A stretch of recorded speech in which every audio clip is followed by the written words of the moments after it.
Good morning. We are looking at... Good morning. Hello, Vida. We're looking at reading this morning. And today's lesson is focused on understanding organisational features. Let's make a start. And these are our aims and outcomes today. So by the end of this session, you must understand what the purpose of a text means, provide a clear explanation of the purpose of a text, use a range of language features and devices, and you should identify a range of presentation features such as bullet points, titles, headings, images, and so on, and explain why presentation features are used in a text. And you could identify use of pronouns, positive, negative language, and comparisons to underline meaning. And you could identify alliteration, similes, and metaphors. What is a text? So these days, we often think of a text as a text message. That's its common usage nowadays. Quite a recent change, but there we go. But actually, when we're referring to a text in our English lessons and when you do your assessment, and a wider meaning of the word is a printed or written document. Or it could be sometimes online, such as an email or a website. So as well, it could be a letter, a book, a form that you need to fill in, a leaflet, an article, a notice, lots of different things, an advert, so on. So when we're referring to a text in our sessions and in your assessment, this is what we're referring to. And the purposes of texts. So all texts have a purpose, and usually it will be one of the following: to persuade, to describe, to instruct, to explain, to inform, to argue, or to advise. And we can see the difference between those purposes of a text on the right. So to persuade could be, for example, to persuade the reader to use green electricity. A text that the purpose is to describe might describe how green electricity works. An instructional text could be instructing the reader how to apply for green electricity. If the purpose is to explain, then that could be to explain why green electricity is good for consumers. Or it could be to inform readers about the need for green electricity. To argue, the text could be arguing that green electricity is a waste of money. And to advise, again, to advise of the benefits of green electricity, to advise why they should choose green electricity for their home or their business. So, as you can see there, two different texts could have the same theme or subject, green electricity, but the purpose of the text can be different, even though the subject is the same. Do you have any questions about that? Okay, so let's move on. In the functional skills reading exam for level 2, you'll be asked to identify the main purpose of a text. But the text you are given to read may have more than one purpose, so you will need to focus on the main one if that's what you're asked about. So make sure that you focus on the main purpose, not secondary ones. So, for example, you could have a text about road safety and banning cars, for example, from a particular area near a school. And it's all about road safety, keeping children and other pedestrians safe. But a secondary purpose of the text might say, reducing the cars will also be good for the environment. But the main focus, the main purpose is to persuade people that we need to improve road safety. So you can see in that example, there could be a main focus, but also a secondary one. So give a full explanation, but do not just write to persuade or to advise. You won't get any marks for this. So you need to tell the assessor, what is the text persuading you? It's persuading me that cars are bad for road safety, they cause accidents, whatever it is that the text is about. You need to explain that, talk about how those points are made. So you won't get any you won't get any marks if you simply wrote the purpose of the text is to persuade. You need to explain what it's persuading, how it's doing that, give a full explanation. And also you should not just write about the content. So you shouldn't just say, what is the purpose of the text? Road safety. That would not be appropriate. You need to say to persuade local residents that road safety could be improved by reducing the number of cars. Okay, any questions about that?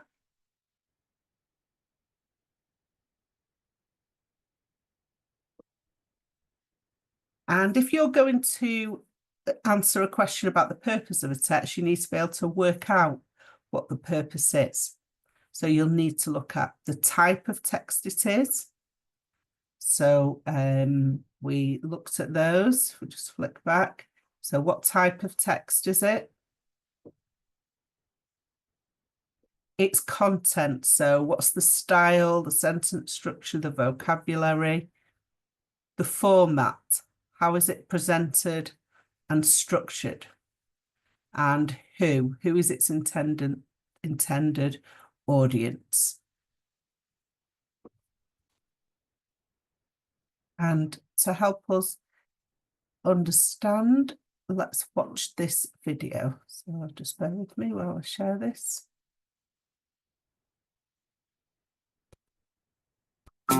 Persuasive texts. Recognizing different types of texts by the language and structure they use is useful not only to recognize what kind of text you're reading, it's also helpful to have this knowledge when writing a specific type of text. Examples: advertisements, political pamphlets. They are often quite short texts and may contain texts directed to the reader personally.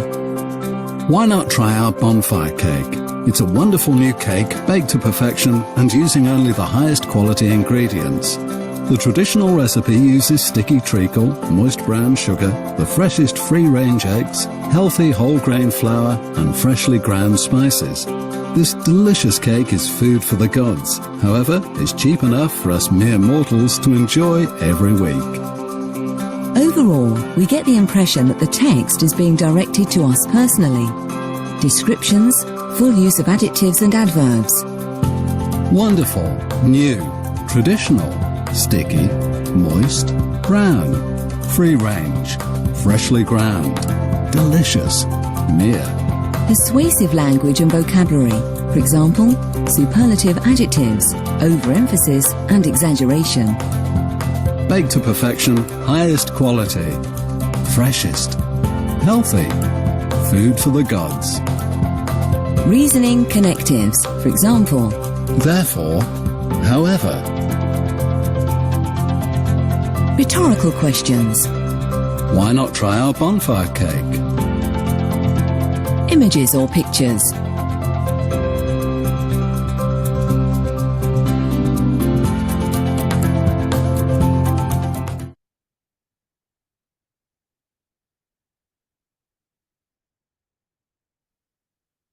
Okay, any questions about the video?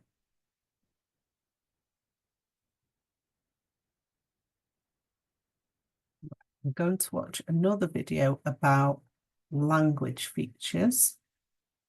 Just get that open.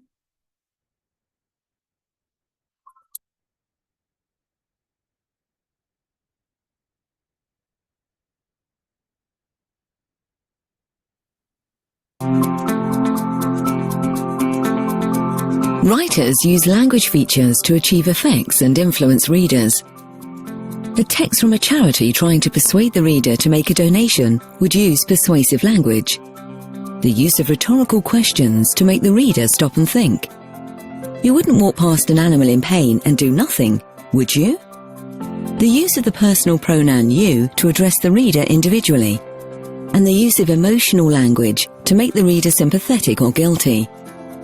Writers also use creative language to make the texts they write more engaging to the reader. Creative language can create images in the reader's head, and therefore they become more involved in the story. Examples: The creative use of verbs. Consider the following sentence. The team of climbers walked down the mountain. Walked isn't a particularly interesting verb, but if you substitute it for snaked, you get a far more evocative sentence. The team of climbers snaked down the mountain. As a reader, you now get an image of the climbers weaving their way down the hill. Similes compare something with something else using the words like or as. He was as tall as a tree.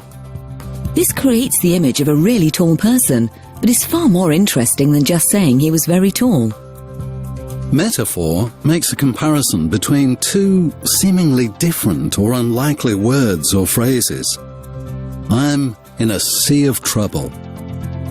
This metaphor creates an image of someone stranded at sea.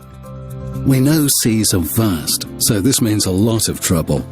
But it's a much more interesting way of saying it. Hyperbole is exaggeration. Persuasive texts, such as adverts, use it a lot to get you to buy their products. Our drink will give you wings. It's also used creatively for humorous effect, and also to create strong feelings like anger or love. I cried a river over you. Alliteration is the grouping of words that all start with the same consonant letter, creating an interesting rhythmic effect. Alliteration is frequently used in newspaper headlines to grab a reader's attention. Jolly japes in June. An oxymoron is when two contrasting words or ideas appear next to each other. They have the effect of making the reader stop and think, and they're often used in attention-grabbing film or book titles. An onomatopoeia is a word that sounds like its meaning, and is a good way of bringing life to a creative text. Martin splashed in the puddles. Personification attaches human attributes or skills to an object or thing. The tree danced in the breeze. This is another example of using a verb creatively. You could write, the tree swayed in the breeze, but danced is a more interesting image. Next time you read a persuasive or creative text, be aware of the language features that the writer uses. Words can be powerful. They can influence opinions, and they can also create vibrant and engaging images.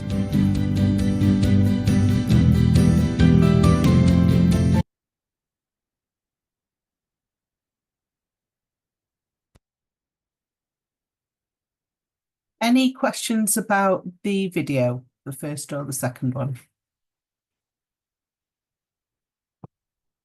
They've just illustrated for us the importance of these language features for different types of texts and for making your reading. So when you read something, it's interesting and engaging. When you write something, that you can make it appealing to the reader. We've heard some of these in the video, and these are language features and devices that you may be asked to identify. They can include alliteration, cliche, commands, direct address, the use of personal pronouns, direct speech, emotive language, exaggeration or hyperbole, metaphor and simile, repetition, rhetorical questions, the rule of three, and positive language. We're going to look at those now, so don't worry if you're not sure what one or more of those are yet. We're going to cover that. So starting with alliteration, this is where the first sound in a word is repeated across a number of consecutive words. So it's not about how the word is written, it's about the sound itself. So simply sensational suits could also be simply sensational cinema, because it's about the sound. Even though cinema would be spelt with a C, we're talking about the sound. Some other examples: funky, flexible phone plans. A lovely long limousine. So you probably will have come across alliteration at some point. As mentioned in the video, it's often used in newspaper headlines. So have a think, see if you can come up with an example yourself. I'll give you a moment and then ask you to share with me.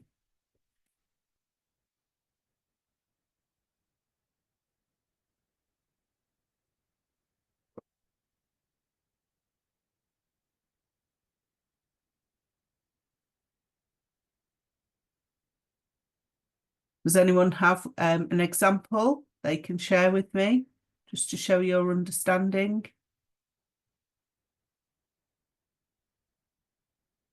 So for each of these, I will be asking for examples. So it's a good idea to have a think, and then you'll be able to share your ideas with me.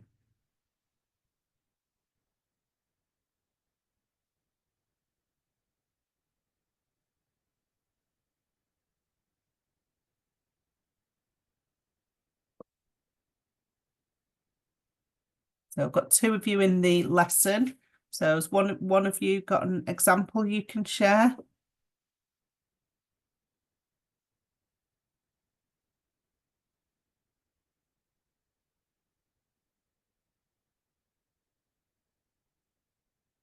Okay, I'll give you some of my examples, but you can try and think of examples for the next devices that we look at. That would be great. Thank you. Some interaction during the lesson, that would be great. So for alliteration, you could have family friendly fun. Another example might be cool, calm, and collected. So any questions about alliteration? Okay, so moving on to cliches. They are overused sayings or words. So they've been so overused that they've become a cliche. They're not original anymore. So some examples you might have heard before. Over the moon. So to mean that you're really happy about something. I'm over the moon at that good news. Frightened to death. Every cloud has a silver lining. So have you heard any of these phrases before, either of you?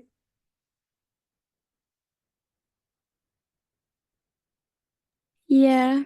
Yeah, so you have heard some before. Can you think of any other examples? Mm.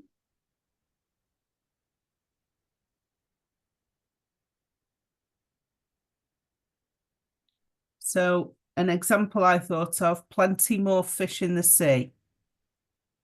And at the end of the day.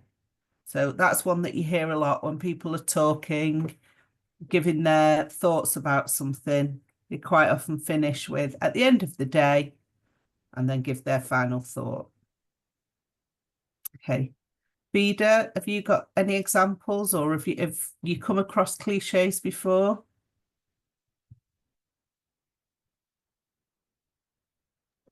No, please. No, so it's not something you're familiar with. Any questions about cliches? Okay, let's move on.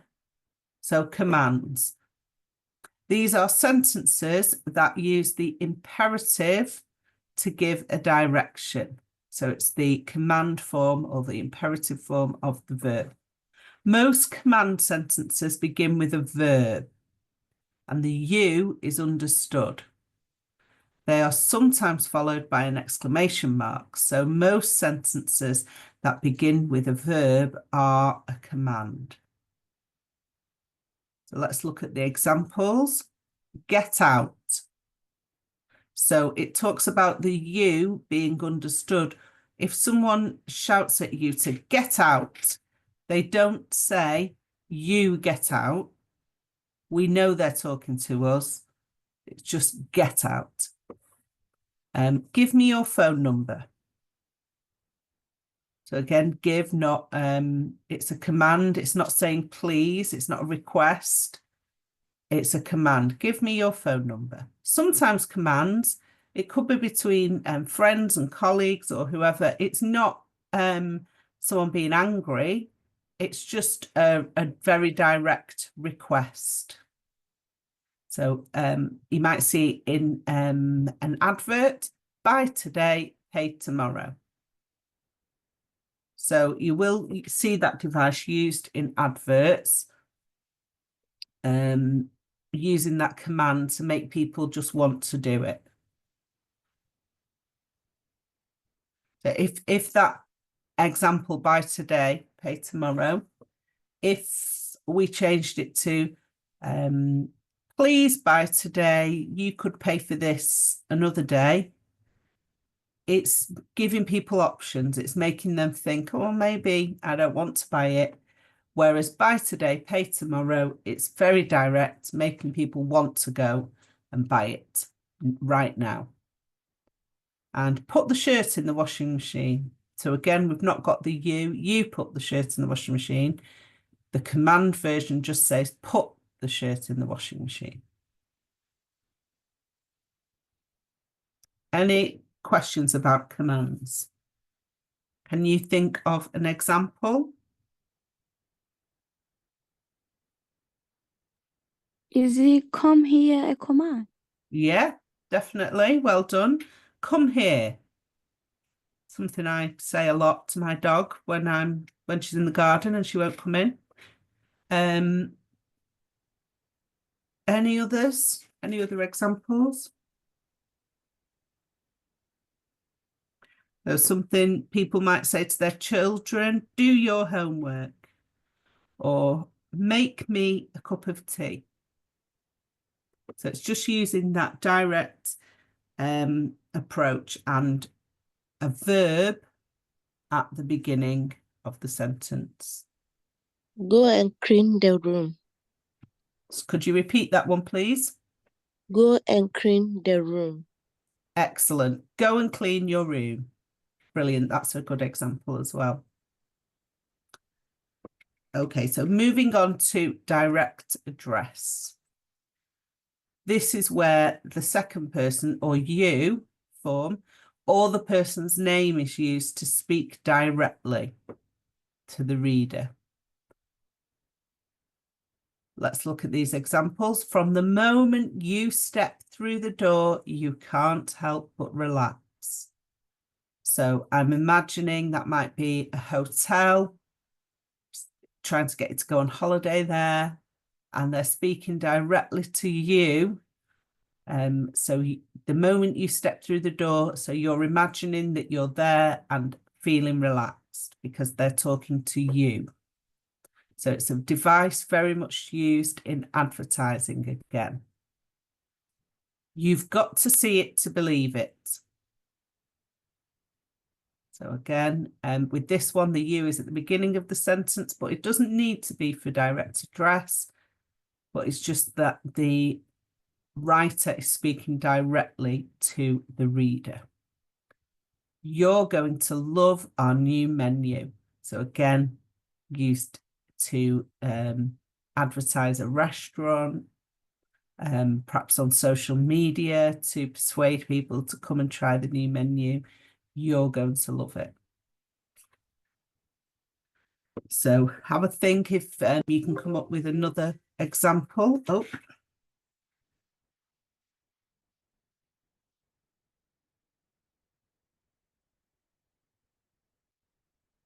Just bear with me one moment while we think of the examples.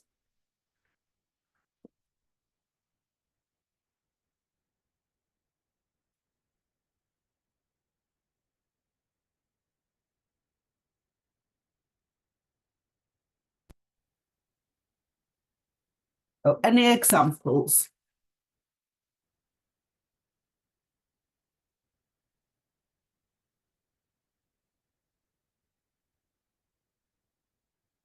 So it could be a shop. I thought of an example. You'll find everything you need in our store. Any other examples?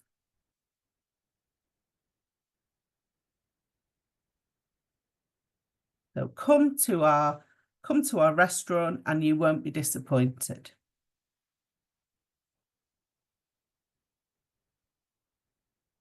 Okay, any questions?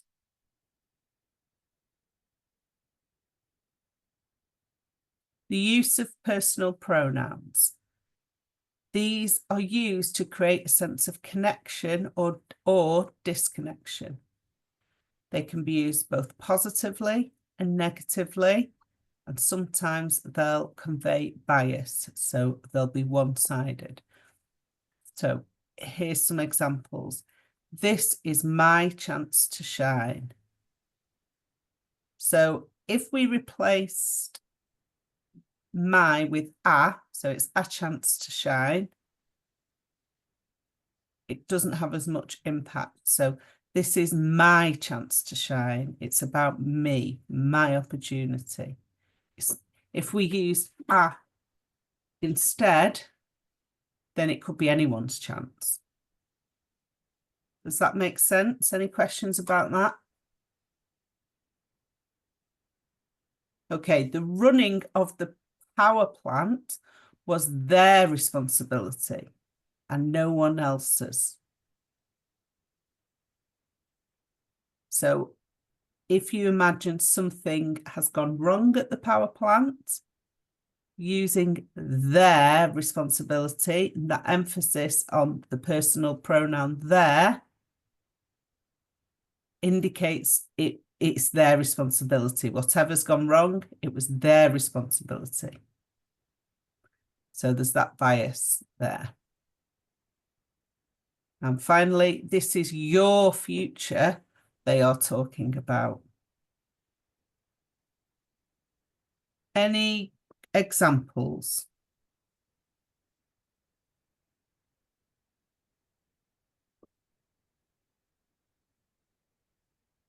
So either of you want to have a go?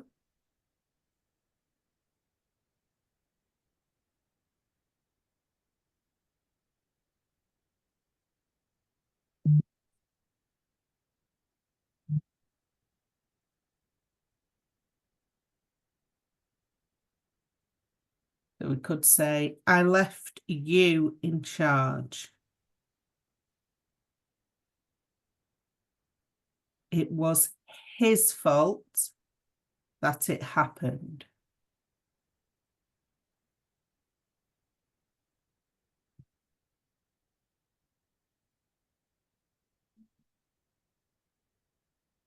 Direct speech. This is a quotation of what someone says using speech marks. And we'll look at speech marks in our writing lesson. It's an amazing invention, said the entrepreneur. The company claimed to offer the fastest service in town. You can tell the writer is doubtful as he says, if you can believe what they say. So using direct speech gives the argument or the point that the writer is making authenticity. So talking about this company that have a fast service, by quoting their advertising, the fastest service in town,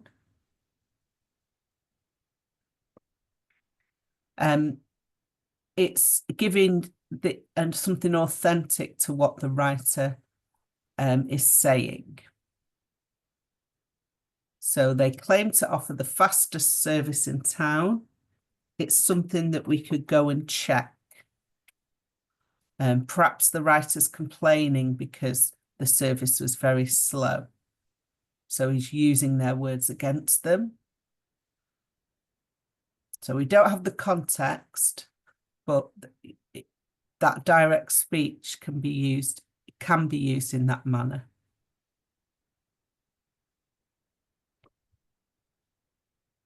So again, if we look at the first example, it's an amazing invention, said the entrepreneur.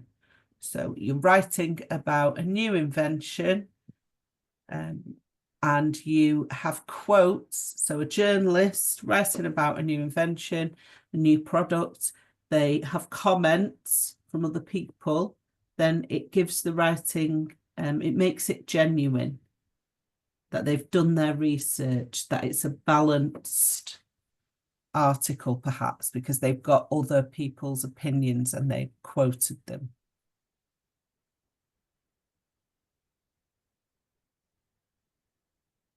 Any questions about that?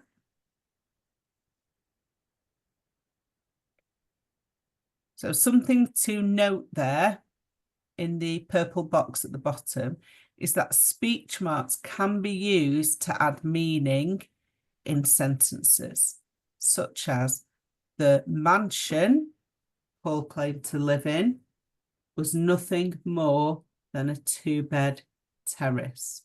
So using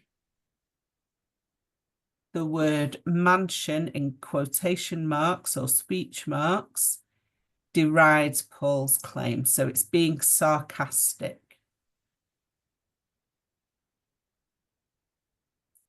Any questions about speech, using direct speech or speech marks?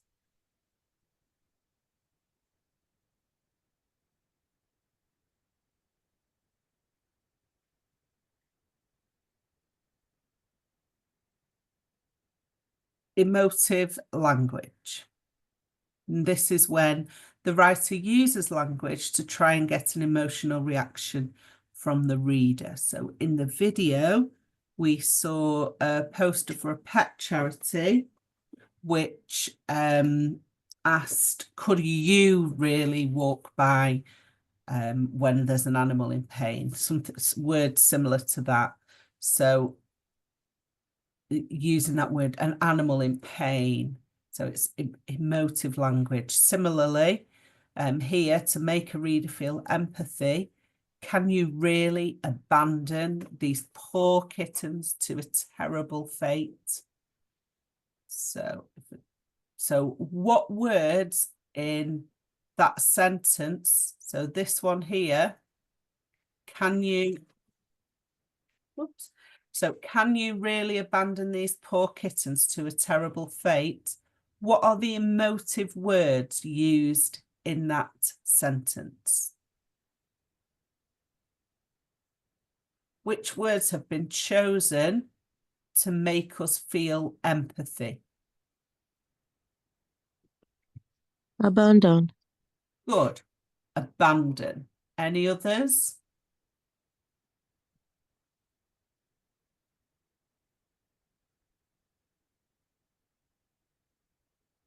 Terrible. Terrible. Poor, well done. So poor and terrible, good. So using verbs, adjectives, using those that emotive language helps to get an emotive reaction. It could be to make people feel angry about a particular situation or cause. So the monstrous action devastated the life of an innocent woman. So what's the emotive language there? Innocent. Good. The innocent woman. Any others? Monstrous. Monstrous Monstrous. and devastated. Okay, another example could be the ridiculous new road layout is causing total chaos. Can you think of any other examples or come up with one?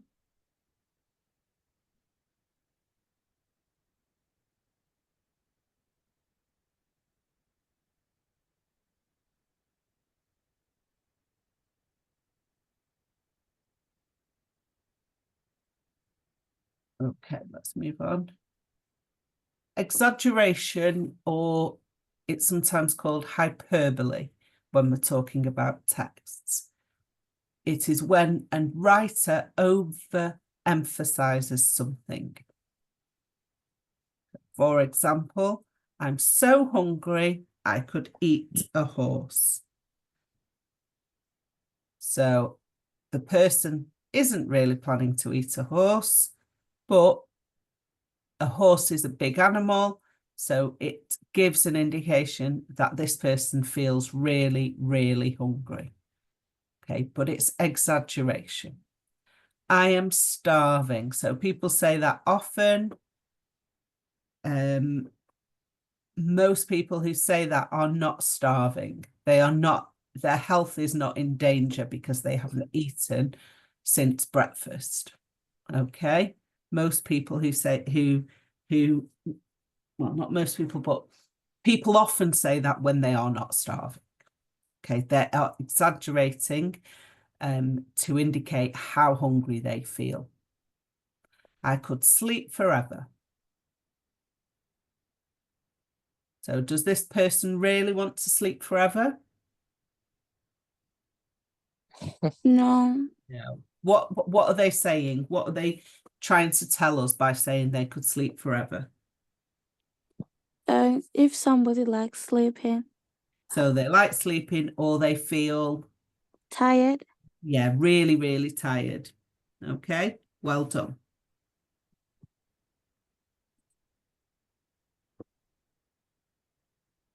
Right, we'll look at metaphor and simile next, which are similar devices, but they're not exactly the same. So, first of all, a metaphor. And a metaphor is when one thing is compared to another by saying that it is something else. So you're not saying it's like it, you are saying it is it. It has become that other thing. So for example, this dessert is heaven. So the dessert is not heaven, but what does that person mean when they say or write, this dessert is heaven? What's the meaning? Delicious. Yeah, it's delicious. So Or sweet. yeah, so if you think of heaven, people that believe in heaven, they think it's this perfect, wonderful place. They're saying that the dessert is perfect, it's wonderful, it's out of this world. Well done. And another example, love is a battlefield. What's the meaning there?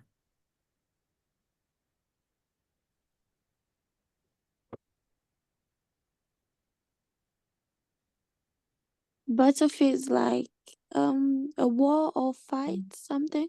Yeah, so someone who's obviously not had a great experience being in love, probably Means it's not easy. yeah, exactly. It's not easy. There can be a lot of arguments. Yeah, upside down. Yeah, exactly. So this person has not had a nice experience, it sounds like. Okay. So a metaphor is when something is said to be something else. Another example might be, she has a heart of gold. So we talk about someone having a heart of gold. They haven't actually got a heart made of gold, but Yeah. it means that they're a really kind, a really good person. Can you think of any other examples? You can say she's an angel. Yeah, excellent. Very timely for Christmas as well. She is an angel. Okay, good. That's a good example. Okay, so let's look now at simile. So a simile compares one thing with another using the words like or as. For example, as clear as mud. So if someone explains something and they don't do a very good job of explaining it, then the person listening might say, well, that's as clear as mud, because mud's not very clear. Your words are not very clear either, so they are like each other. It's as clear as mud. Another example, she has eyes like a hawk. So if you think of the word similar, which means something is like something else, then that will help you to remember the difference. So if something is similar, if something is a simile, then it is being compared using like or as. But if it's a metaphor, they are saying it is that thing. So can anyone think of an example of a simile? So using like or as.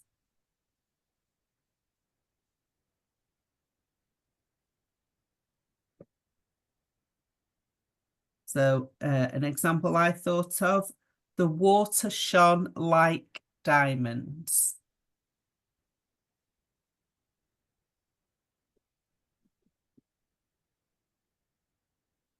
Or it could be, he's as cold as ice. So if we think of that example. Or he's tall as tree, or Good. So he is, oh, that's very small. Let's make it a bit bigger. He is tall as or tall skinny. as, pardon? He is tall as tree, Yeah. or like tree. Yeah, so he's as tall as a tree. Well done.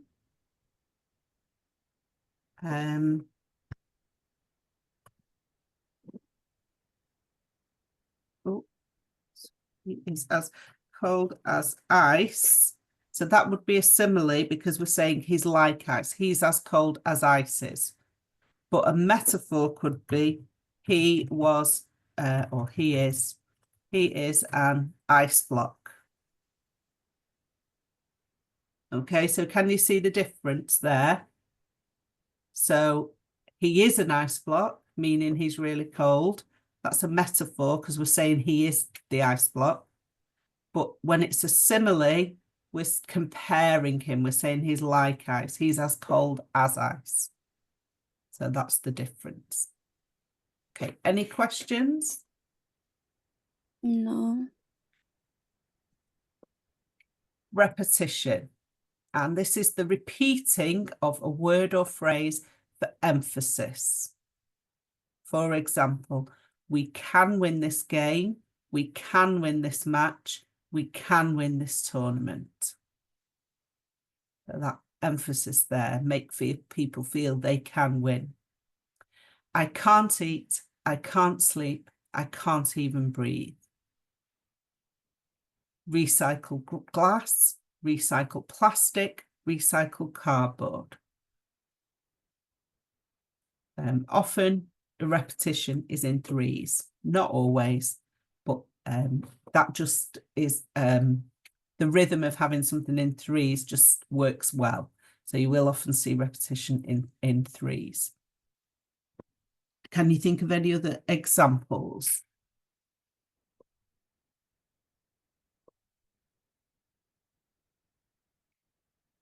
So something, I travel by train quite a lot, and something I hear the train driver saying often is see it, say it, sort it.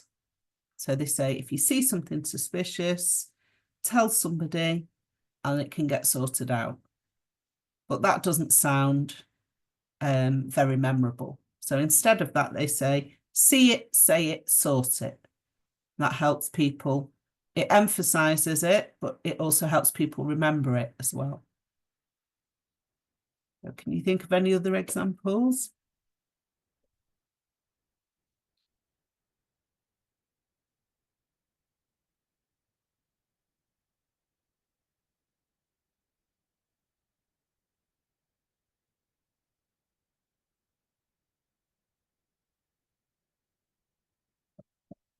A rhetorical question is a question that isn't intended to be answered, but is used to make the reader think or engage with the text. Do dogs bark? So everybody knows dogs bark. It's not meant to have an answer. Do you want world poverty to end? So this could be an article about how you can help in the fight against world poverty. I don't think anybody is going to answer, no, I want poverty to carry on. But that could be the first sentence of an article and it makes you want to read on. Do you want world poverty to end? So that has made me think, I do actually. So I'm going to read and find out how I can help. How should I know? So that's often a spoken rhetorical question. Someone asks you something that you have no knowledge of. How should I know? Is often an answer, but you don't expect them to give you an explanation of why they thought you should know. So a rhetorical question is to make people think or engage, but we don't expect an answer.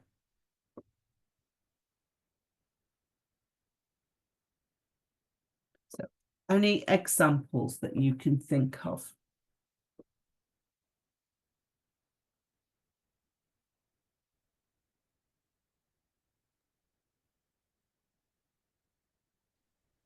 Are you a black lady? Are you a Black lady. rack lady? Black. Oh, a rag lady. So that would be a question that you would want an answer to, though.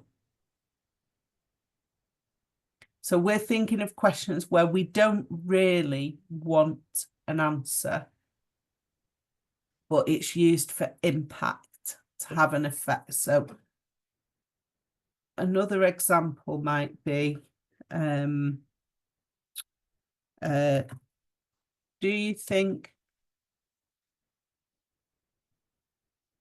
I've got all day? So you've been waiting a long time in a queue to speak to somebody, I don't know, in a shop, for example, and you might say they're messing around, they're talking to the colleague, they're not helping you, and you might say, do you think I've got all day?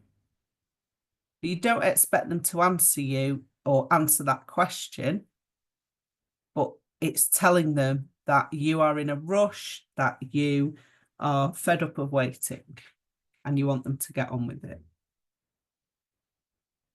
Another example could be parent to the teenager.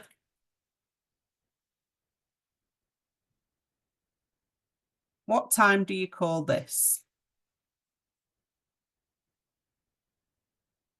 Okay, so it's used for impact, that we think this person is late.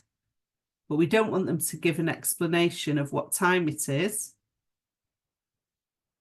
But we're telling them that we're not happy about them being late. Does that make sense? Any questions about rhetorical questions? Okay. So the rule of three is when three consecutive words or phrases are used for effects. Examples here: I came, I saw, I conquered. Stop, look, and listen. That's the truth, the whole truth, and nothing but the truth.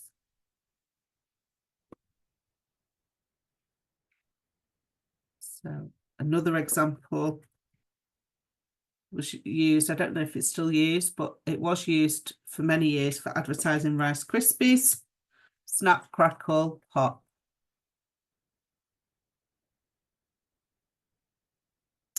We have some Shakespeare here. I think this is from the play Julius Caesar. Friends, Romans, countrymen.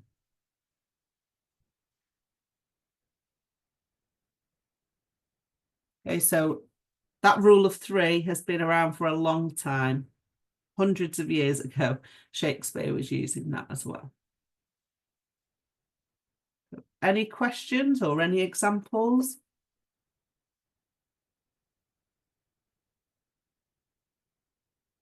Okay.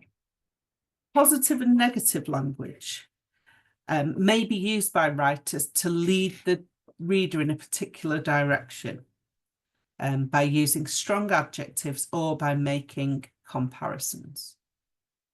For example, Alison Humphreys would make an imperious Prime Minister.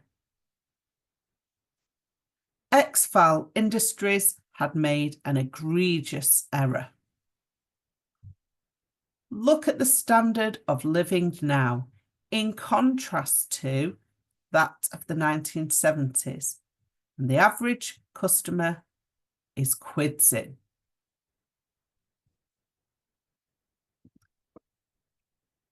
So an example of a strong positive adjective.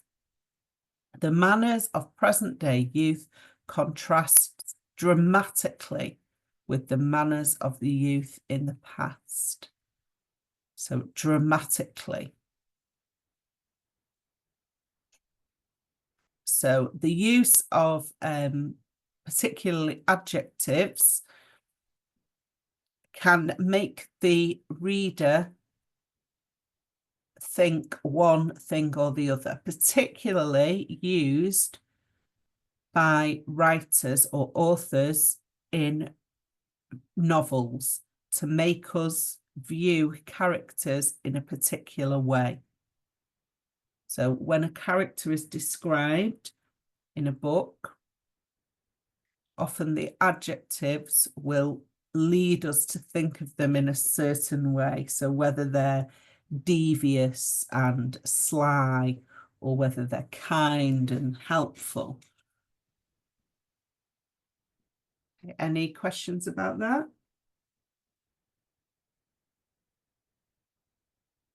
So we just quickly do this. So what's the meaning? Sorry, which example matches the feature? So metaphor, which one of those is a metaphor? As light as a feather, can't you do anything right? His room was a prison. Come here now. A sinister smile spread across his face. So which one is a metaphor? So remember, a metaphor is saying that something is something else for effect.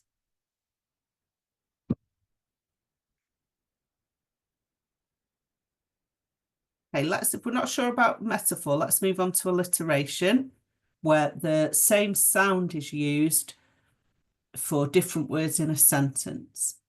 So light as a feather, can't you do anything right? His room was a prison, come here now.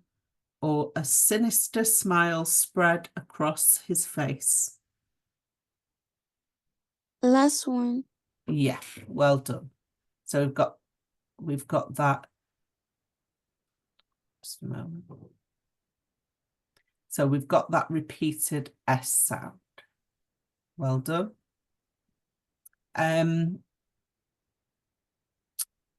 Which one is a rhetorical question?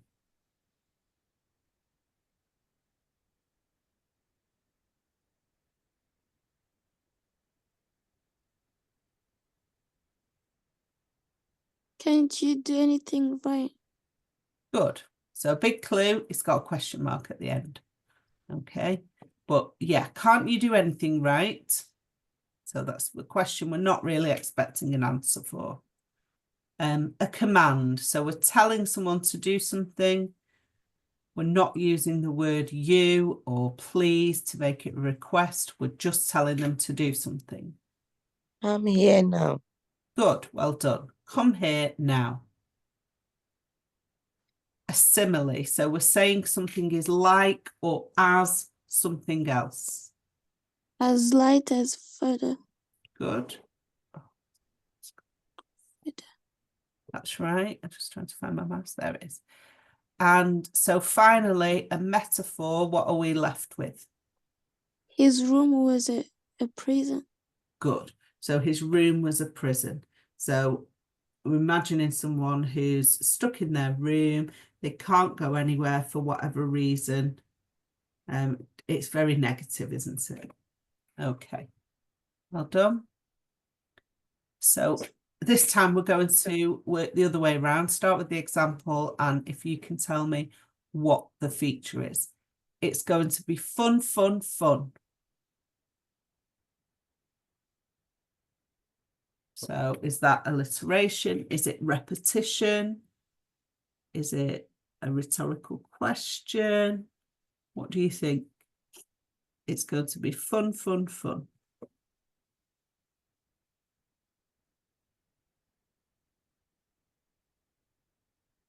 Let's have a look. So repetition. So we've got that fun, fun, fun word repeated. This is madness. So do you think that's someone's referring to actual madness? Or they just think a situation is out of the ordinary? Exaggerate. Good. Exaggeration. Well done. You will love our delicious breakfast. Now let's have a look. I'm just aware of the time, so we're going to get through these. So direct address, using that you, personal pronoun you, at the start of the sentence. It's raining cats and dogs. So that one, it's a cliche. Okay, and it's also a metaphor, but it's said very often, so it's a cliche. The victims were subjected to a cowardly assault. So victims, cowardly. We've got that emotive language there. So presentation features. If you do need to leave at 10 in 1 minute, that's fine. I'll carry on the lesson. It will be recorded and available for you from next week. If you Please, can you send it to me? I can't send it to you, but it will be available. You should be able to log into an online learning platform. If you don't have details for that, you need to contact Jill in the office. Okay. And she will let you have a login, and then you can have a look online for this. Okay, So, thank you. okay, no problem. Presentation features. The presentation features form part of the way a text is structured, including statistics, diagrams, tables, text boxes, pictures, captions, headings, subheadings, bullet points, numbered lists, and website menus. So statistics, diagrams, tables, and charts. These often give numerical information in a small space. If you see one of these, it should have a title to explain what it's showing. And it might also come with a key or labels to help you understand and interpret the information that is being shown. So just a couple of examples there. We've got a graph and also a table.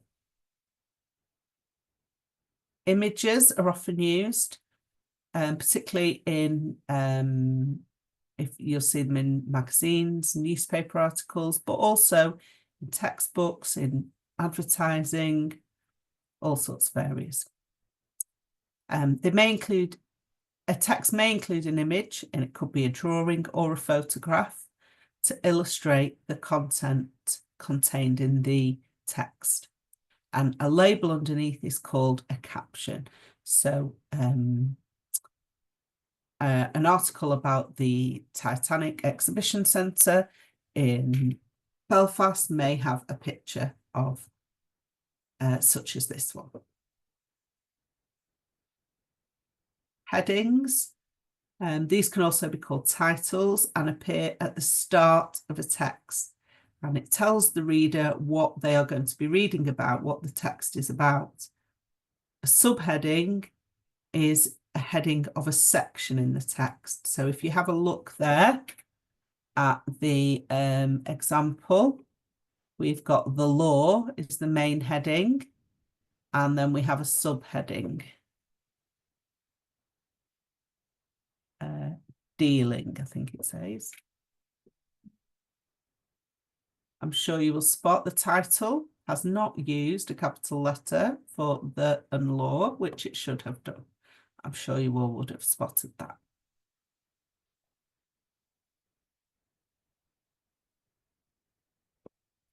Lists. Bullet points are often used to draw attention to important information within a document so that a reader can identify the key issues and facts quickly. So a list within a document often will use bullet points. Sometimes numbered lists are used, usually when the order is important. The example given here is a recipe which has both bullet points and numbered points.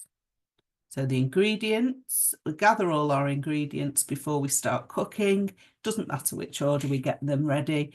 We have them all ready before we start, but then the method is really important that we do the each step in the correct order. So they are numbered. Website menus. The menus are used to find your way around a website. The example here, the website has a search function, so you could just search for a word, but it's also got section titles, so you can find the information you want. You might go and look at a particular section. So accessories, go and have a look there. And it's also got quick links, so commonly visited pages on this website. And they've got quick links for what people might usually be looking for.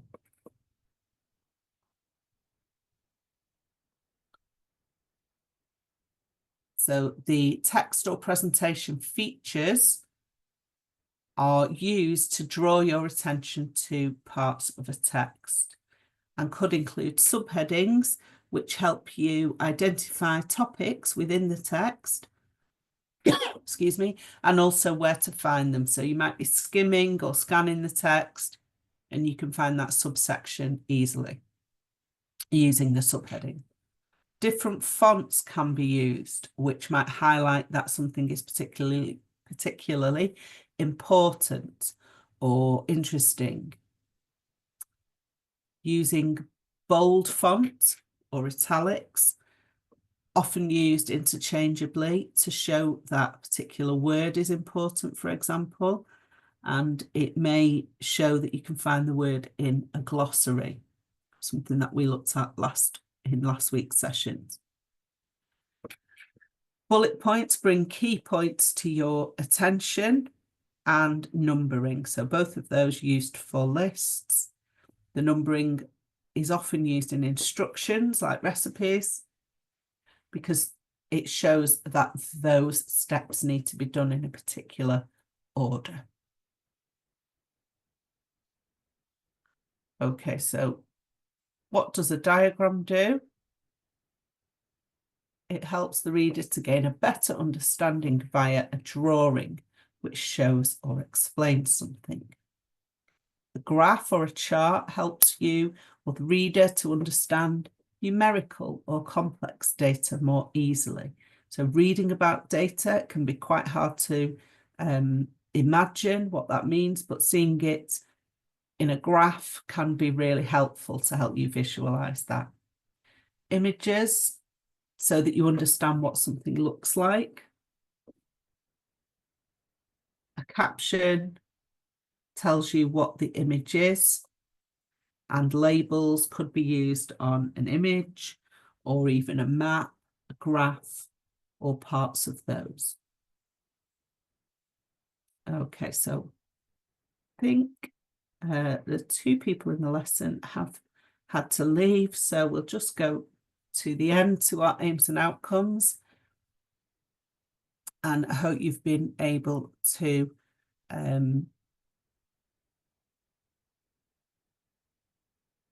excuse me. I hope you have had a good understanding of what we've looked at today.